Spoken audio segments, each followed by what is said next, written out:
Konseling rasional emotif behavior terapi adalah pendekatan terapi kognitif behavioral yang dikembangkan oleh Albert Ellis pada tahun 1950-an.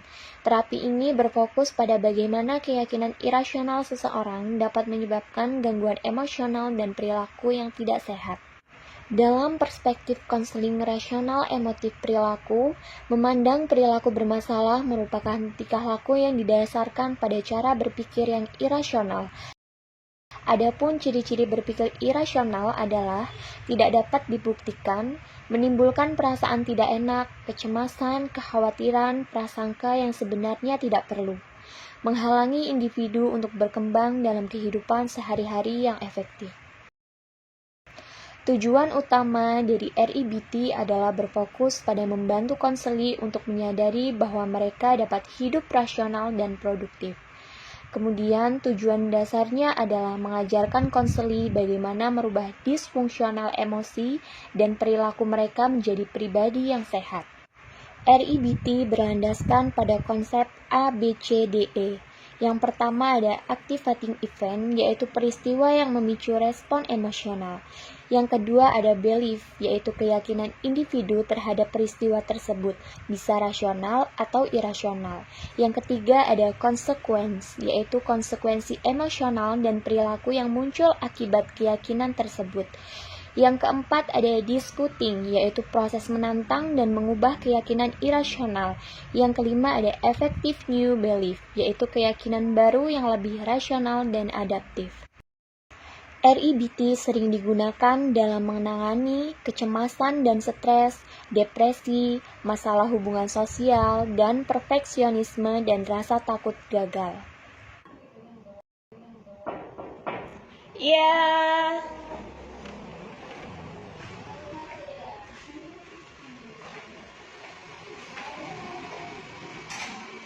Halo, Zara ya? Mana masuk? Silakan cari tempat duduk yang sekiranya Zara nyaman. Di sini boleh, Bu? Iya, boleh. Silakan Zara duduk.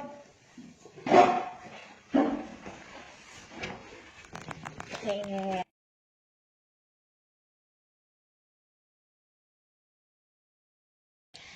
Oke, gimana Zara? Udah nyaman duduknya?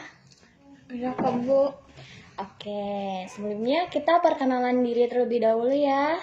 Zara, perkenalkan, saya Laras. Di sini saya sebagai konselor. Mungkin Zara bisa perkenalkan diri terlebih dahulu, siapa nama panjangnya, kemudian apa kegiatannya sehari-hari. Ibu, nama saya Zahrani Alia. Kesibukan saya sehari-hari sekarang lagi ngampus aja sih, Bu. Oke, jadi Zara sekarang lagi kuliah semester berapa kalau boleh tahu? Semester 2, Bu. Oke, gimana kuliahnya? Lancar? Alhamdulillah sih, Bu, tapi ya gitu, banyak tugasnya. Oke, tadi kesini naik apa? Tadi waktu kesini naik ojek online, Bu, kebetulan. Oke, gimana perjalanannya? Macet nggak? Nggak terlalu macet sih, Bu, lumayan lancar tadi. Cuman waktu mau kesini agak ada salah gang tadi, Bu. Oke, nggak apa-apa. Yang penting udah nyampe sini ya. Iya, Bu. Oke, sebelumnya Zara udah pernah melakukan sesi konseling atau belum?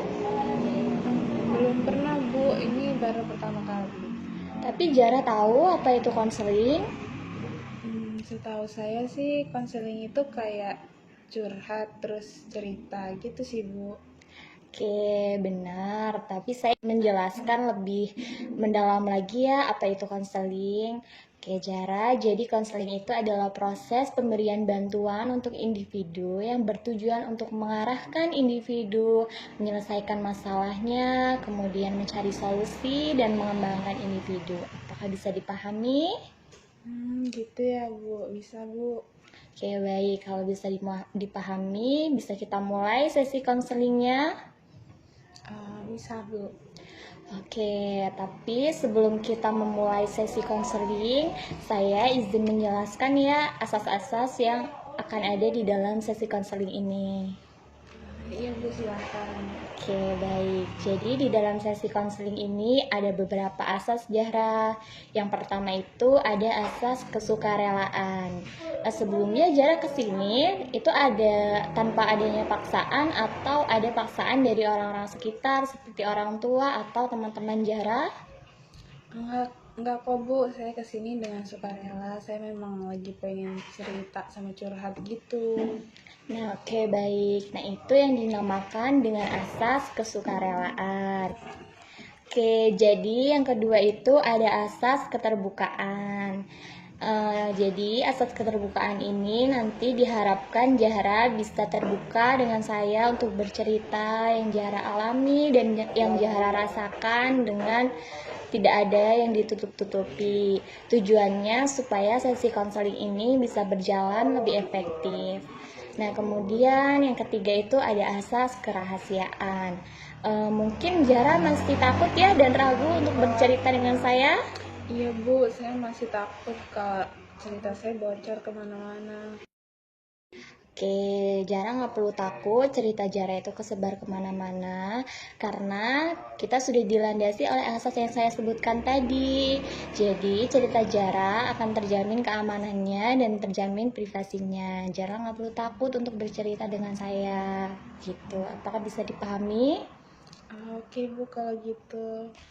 Oke, kemudian saya izin ya untuk menjelaskan kontrak konseling. Jadi sesi konseling ini akan berlangsung selama 25 menit. Dan nanti apabila waktu sudah selesai dan dirasa Zahra belum menceritakan semua cerita Zahra kepada saya, masih ada unek-unek yang mengganjal di hati, mungkin nanti kita bisa jadwalkan kembali untuk melakukan sesi konseling selanjutnya. Oh gitu ya Bu. Oke Bu. Nah, oke, baik. Kemudian nanti di dalam sesi konseling saya izin ya untuk mencatat beberapa poin-poin penting. Tujuannya supaya cerita Zahra ini tidak terlewatkan, begitu. Oke Bu.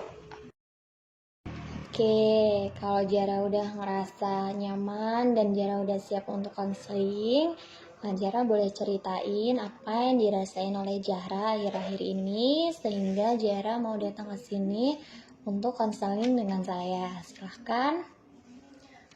Jadi gini Bu, saya tuh sering ngerasa takut banget gitu loh Bu. Kalau saya harus bicara di depan umum atau di depan kelas gitu. Rasanya tuh kayak tangan saya tuh gemeter, terus saya keringet dingin, saya kayak ngerasa nervous, terus akhirnya apa yang mau saya omongin tuh jadi ngeblank terus hilang gitu Bu. Oke, jadi Zahra ini ketika berbicara di depan orang banyak atau sedang presentasi di depan kelas, Zahra itu merasa cemas dan panik, begitu ya? Iya Bu, rasanya seperti ada tekanan gitu loh Bu di dalam diri saya. Saya takut salah ngomong, terus takut kayak diketawain gitu sama teman-teman. Oke, saya paham sekali apa yang Zahra rasakan. Tapi kalau saya boleh tahu, sejak kapan Zahra merasakan perasaan seperti ini? Kayaknya dari saya SMP sih Bu. Dulu saya tuh pernah presentasi di depan kelas gitu kan Bu. Terus karena saya gugup, saya takut jadi salah ngomong. Nah, dari situ saya ngerasa teman-teman saya tuh kayak jadi ngetawain saya gitu kan Bu. Akhirnya saya jadi takut deh untuk ngomong di depan kelas. Oke, jadi kejadian itu membekas ya di dalam diri Zahra dan sekarang membuat Zahra itu takut untuk berbicara di depan orang banyak, cemas dan panik begitu. Nah, iya Bu, saya selalu mikir kalau misalnya saya bakal salah lagi, terus semua orang bakal ngetawain saya lagi gitu Bu. Oke, saya paham sekali dan saya ngerti apa yang Zahra rasain. Tapi kalau dipikir-pikir, Zahra flashback lagi ke masa-masa SMP waktu itu. Bener nggak teman-teman Zahra itu ngetawain Zahra karena kesalahan Zahra, atau teman-teman Zahra ngetawain Zahra karena ada hal lain? Saya kurang tahu sih Bu, tapi waktu itu saya ngerasa mereka ketawa tuh karena saya kelihatan kayak aneh gitu Bu. Oke, tapi bisa jadi teman-teman Zahra itu ngetawain Zahra bukan karena kesalahan Zahra loh. Bisa jadi mereka ngetawain Zahra karena memang pada saat itu waktunya spontan dan lucu. Gitu ya Bu, mungkin saya aja ya Bu yang terlalu mikirin kejadian itu. Gak apa-apa, itu wajar sekali. Kadang kita kalau sedang dihadapkan oleh suatu masalah atau ada hal yang membuat kita gak nyaman, pastinya kita akan terus-menerus memikirkannya. Seolah itu adalah permasalahan yang sangat besar. Tapi teman-teman Zahra mungkin menanggapinya tidak seperti itu loh. Gitu ya Bu. Oke, jadi di sini saya dapat menyimpulkan bahwa Zahra ini takut ya untuk berbicara di depan orang banyak karena dulu Zahra punya pengalaman yang kurang menyenangkan, sehingga sekarang Zahra takut apabila terulang kembali dan takut ditertawakan oleh teman-teman Zahra. Begitu? Iya Bu, kayaknya saya lumayan trauma deh Bu sama kejadian itu. Oke, saya mau tanya nih sama Zahra, di kampus ini ya, ada nggak teman-teman Zahra yang ketika berbicara di depan orang banyak atau sedang presentasi, itu ada nggak teman-teman Zahra yang pernah berbuat salah, kemudian apa reaksi Zahra? Zahra langsung menertawakan teman-teman Zahra atau bagaimana? Enggak juga sih Bu, justru kalau ada teman-teman saya yang salah, saya malah kasih semangat ke mereka biar mereka kayak nggak nervous gitu Bu. Oke, berarti jadi ketika kita membuat kesalahan atau kita sedang salah dalam berbicara di depan orang banyak, itu nggak semua orang akan menertawakan kita. Pasti ada juga yang mendukung kita kan, seperti yang Zahra lakukan. Iya Bu, mungkin saya aja ya Bu yang terlalu takut. Oke, jadi Zahra ini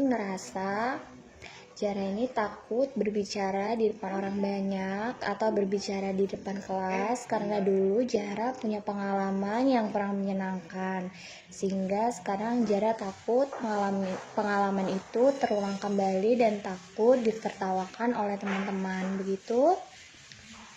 Iya Bu, kayaknya saya lumayan trauma deh Bu sama kejadian waktu itu. Oke, saya mau tanya, kalau semisal ada teman Zahra yang takut untuk berbicara di depan kelas, biasanya reaksi Zahra apa? Saya bakal dukung mereka sih Bu. Berarti kalau gitu bisa jadi ada teman-teman Zahra yang mendukung Zahra kalau harus berbicara di depan kelas kan, bukan malah menertawakan Zahra. Oh iya juga ya Bu, saya malah nggak kepikiran ke situ Bu tadinya.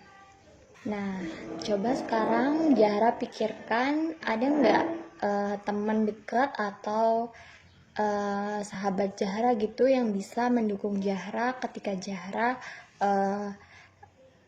malu untuk berbicara di depan orang banyak. Mungkin ada sih Bu, kayak sahabat saya gitu Bu. Dia selalu ngedukung saya gitu loh kalau misalnya saya lagi kayak gini. Oke, baik, berarti ada ya seseorang yang bisa mendukung Zahra atau menjadi support system Zahra ketika Zahra takut untuk berbicara di depan kelas, begitu. Iya Bu. Oke, sekarang saya mau Zahra coba pikirkan, kalau Zahra terus menghindari untuk berbicara di depan kelas atau presentasi di depan kelas, kira-kira rasa takut Zahra akan hilang atau enggak? Kayaknya enggak ya Bu. Malah saya makin takut kalau misal tiba-tiba saya harus maju gitu ke depan kelas, Bu. Nah, benar, semakin jarang menghindar, akan semakin besar pula rasa takutnya. Tapi kalau Zahra mulai pelan-pelan dan tidak menghindarinya, kira-kira menurut Zahra apa yang akan terjadi? Kayaknya mungkin saya lebih akan terbiasa ya, Bu. Nah, betul banget. Kalau gitu, gimana kalau semisal kita coba cara supaya kamu bisa nggak takut untuk berbicara di depan kelas tanpa harus langsung berbicara di depan kelas? Maksudnya gimana, Bu? Maksudnya gini, misalnya kita coba dari hal-hal kecil terlebih dahulu.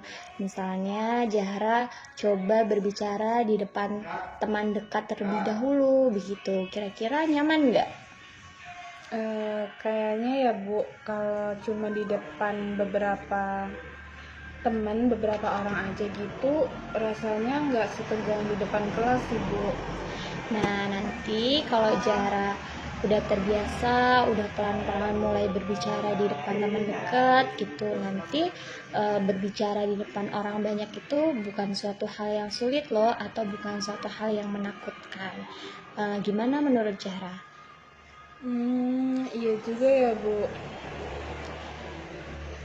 Saya juga mau tanya nih, kalau teman-temanmu benar-benar ngetawain kamu, kira-kira itu tuh Zahra tuh gagal atau gimana? Enggak juga sih, Bu. Tapi rasanya tetap aja malu, Bu, kalau misalnya saya salah gitu. Oke, itu wajar kok. Tapi kalau Zahra tetap menyelesaikan presentasinya, uh, meskipun Zahra takut, tapi Zahra tetap menyelesaikan presentasi itu suatu hal yang hebat banget kok. Gitu ya, Bu. Jadi yang penting saya tetap maju gitu, Bu. Betul, jadi keberanian itu bukan berarti kita nggak takut, tapi tetap mau melakukannya sampai selesai, itu tandanya Zahra udah hebat banget. Gitu ya, Bu. Ya, begitu. Oke, sekarang saya mau Zahra mencoba menarik napas dalam-dalam, kemudian buang pelan-pelan. Oke, Bu, saya coba. Oke, kemudian saya mau Zahra membayangkan sekarang Zahra berada di depan kelas. Gimana perasaan Zahra? Oke, sekarang saya mau Zahra coba tarik napas dalam-dalam, kemudian buang pelan-pelan. Oke, Bu, saya coba. Oke, kemudian sekarang saya mau Zahra membayangkan Zahra sedang berada di depan kelas. Gimana rasanya? Masih agak deg-degan sih, Bu. Oke, nggak apa-apa. Coba Zahra bayangkan kalau teman-teman Zahra itu mendengarkan Zahra dengan tenang. Oke, Bu. Sekarang saya ngerasa jadi lebih nyaman, Bu. Oke, kemudian sekarang saya mau Zahra pikirkan kalimat yang akan Zahra sampaikan ketika Zahra di depan kelas. Saya coba ya, Bu. Nah, selamat pagi teman-teman. Jadi di sini aku mau presentasi tentang mata kuliah BK kelompok. Oke, Bu, kayaknya nggak terlalu seserem seperti apa yang saya bayangkan ya, Bu. Nah, betul sekali. Terkadang rasa takut itu cuma ada di pikiran kita loh, Zahra. Ya, Bu, saya mulai paham, Bu. Kalau Zahra latihan terus, insya Allah nanti rasa takutnya akan menghilang atau akan pelan-pelan berangsur menghilang. Oke, kalau gitu saya bakal coba untuk latihan lebih sering, Bu. Oke, bagus. Sekarang kita lanjut ke tahap berikutnya ya. Oke, Bu. Oke, mungkin Zahra bisa mulai dengan langkah pertama dengan Zahra bisa berbicara di depan cermin. Nanti kalau Zahra udah nyaman, kemudian nanti Zahra bisa coba lagi berbicara di kelompok kecil. Nanti kalau sudah bisa berbicara di kelompok kecil, nanti bisa Zahra coba berbicara di depan kelas begitu. Oh, jadi kayak bertahap gitu ya, Bu? Iya, supaya Zahra nanti pelan-pelan bisa terbiasa, lebih percaya diri begitu. Kayaknya aku bisa mulai dari bicara di depan cermin dulu ya, Bu. Oke, bagus sekali. Kira-kira kapan nih Zahra mau coba mulai mencobanya? Secepatnya sih, Bu. Mungkin nanti malam sebelum saya tidur, saya bakal coba untuk bicara depan cermin. Oke, kalau sudah dicoba, nanti mungkin kita bisa jadwalkan sesi konseling selanjutnya ya. Apakah Zahra berkenan? Oke, Bu. Saya siap kalau misalnya nanti saya mau konseling lagi, mungkin nanti saya bisa untuk menghubungi Ibu gitu ya, Bu. Iya, oke, baik. Saya senang sekali kamu udah mau mencoba langkah pertama ini. Saya yakin kalau kamu mencoba pelan-pelan, sedikit demi sedikit, nanti kamu bakal lebih percaya diri. Terima kasih ya, Bu. Sekarang saya jadi lebih ngerasa tenang, terus saya jadi ngerasa lebih percaya diri, Bu, untuk kedepannya. Oke, sama-sama Zahra, semangat ya. Saya senang kamu mau berbagi cerita hari ini. Nanti kalau semisal kamu butuh bantuan, nanti kita bisa jadwalkan sesi konseling selanjutnya.